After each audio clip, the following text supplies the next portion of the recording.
Shalom, queridos, mais uma vez nesta manhã estaremos tratando sobre o tema reflexões sobre Deus. Eu quero começar essa nossa reflexão fazendo uma pergunta que precisa aguçar a sua vontade de conhecer e de estudar mais sobre esse assunto. Será que Deus existe? Você já se perguntou em algum momento da sua vida, será que Deus existe? Uma segunda pergunta é, se Deus existe, será que podemos conhecê-lo? Como que ele se revela ao homem? São perguntas que fazemos diariamente em diversas situações da vida que nós enfrentamos. A Bíblia diz, no princípio criou Deus os céus e a terra. Sabe, a expressão no princípio fala daquilo que é absoluto, então fala do absoluto das coisas criadas. Gênesis capítulo 1, versículo 1. Essa expressão, ela tem a ver com o universo. Se a mente humana pergunta como foi o início das coisas, a expressão de Gênesis capítulo 1, versículo 1, nos dá a informação que precisamos. Quem criou, como criou, quando criou, que poder foi usado para criar tudo que existe? Tudo teve início com Deus. Gênesis capítulo 1, versículo 1. Tudo teve início com Deus. A criação dos céus, a criação da terra. Então, no que concerne a este mundo, nada existia antes deste início. Gênesis capítulo 1, versículo 1. Olha, em outras palavras, Deus mesmo realizou a obra criadora. Ele é o agente criador. Ele criou todas as coisas. Tudo que existe, que você pode contemplar, é obra das mãos criativas do nosso Deus. Em outras palavras, Deus realizou a obra criadora de tudo que existe. A palavra hebraica Elohim, ela é derivada de uma raiz que significa temer. Quando no Novo Testamento você encontra a palavra Deus com inicial maiúsculo, é justamente a tradução da palavra Elohim, que significa ele é forte e ele é fiel. Elohim significa Deus é forte, Deus é fiel. No meio das suas crises, no meio das suas guerras, no meio dessa pandemia que estamos vivendo, eu preciso clamar ao Elohim sobre a minha vida, aquele que é forte e aquele que é fiel, aquele que me sustenta. Por isso, Elohim, o Deus forte e fiel, ele é o criador, ele é o sustentador de todas as coisas. Aliás, o Dr. Langston, ele faz uma afirmação bíblica e teológica muito forte. Ele diz que Deus é o Criador perfeitamente bom, que em seu santo amor ele cria, sustenta, governa e dirige todas as coisas. Ele não somente cria, mas ele sustenta. Ele não somente sustenta, mas ele governa. Ele não somente cria, sustenta e governa, ele dirige todas as coisas. E como eu disse, a raiz da palavra significa temer por reverência e não por medo. O que Deus quer de você, o que Deus quer de mim, é que temamos a Deus como reverência pelo seu poder, pela criação do universo, e não ter medo dele, fazer as coisas por medo, mas fazer as coisas por reverência. Mas pela reverência, nós reconhecemos o quanto Deus é bom, poderoso e cheio de autoridade. Portanto, nós temos um Deus, como diz Gênesis capítulo 1, versículo 1. No princípio criou Deus todas as coisas.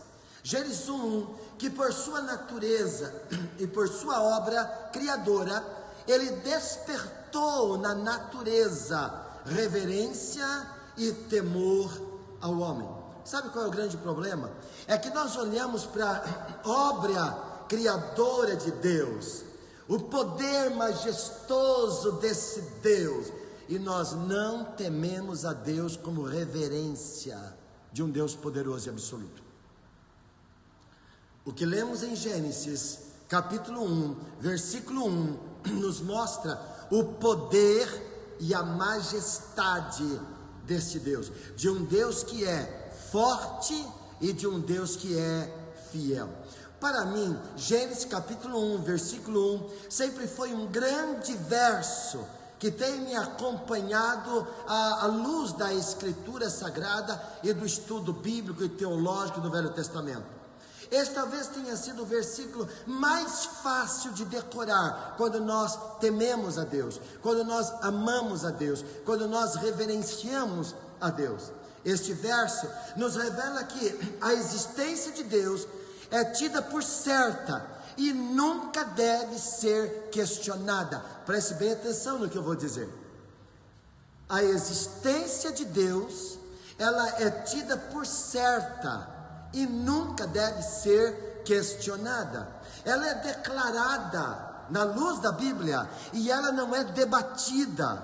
Quando o Espírito Santo escreve a palavra e fala sobre Deus, ela está declarando Deus, a existência de Deus. Ela não está debatendo sobre Deus. O grande problema é que as pessoas, quando estudam a palavra, eles não querem conhecer a Deus, eles não querem crer em Deus, eles querem debater sobre Deus. Esta afirmação, ela nega a eternidade da matéria, pois ela teve um início. Logo, se teve início, ela tem um fim. Gênesis capítulo 1, versículo 1, também nega o ateísmo. Não debate a existência de Deus, mas declara que Deus existe. O ateu diz: não há Deus, Deus não existe. Mas Gênesis capítulo 1, versículo 1, nega o ateísmo. Não debate a existência desse Deus maravilhoso, mas se declara com autoridade e poder que Ele existe. Gênesis capítulo 1, versículo 1, nega também o panteísmo, que diz que Deus e a natureza são a mesma coisa. Isso é absurdo. Quando Deus diz, quando Gênesis 1 diz que Deus, no princípio, criou Deus, céus e a terra, eu não posso aceitar Deus como um Deus panteísta, que Ele e a natureza são a mesma coisa, se Ele é o Criador de tudo que existe. Sabe, as pessoas que pensam assim, e veem Deus em todas as coisas. Gênesis capítulo 1, versículo 1, nega também o agnosticismo. O agnosticismo diz que não se pode dizer que há um Deus, mas Gênesis capítulo 1, versículo 1 diz: no princípio criou Deus. Então o gnosticismo cai por terra. Gênesis capítulo 1, versículo 1 diz: no princípio criou Deus. Como uma pessoa pode dizer: não sei se existe um Deus, se a Bíblia diz: no princípio criou Deus todas as coisas.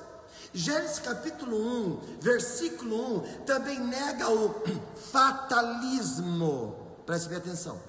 Gênesis capítulo 1, versículo 1, no princípio criou Deus os céus e a terra, nega o fatalismo. O que diz o fatalismo? O fatalismo diz que o universo simplesmente apareceu. Alguns cientistas chegam a dizer que a Terra começou a existir como resultado de uma combustão espontânea, que uma parte do Sol soltou e se tornou o que hoje é conhecido como nosso planeta Terra.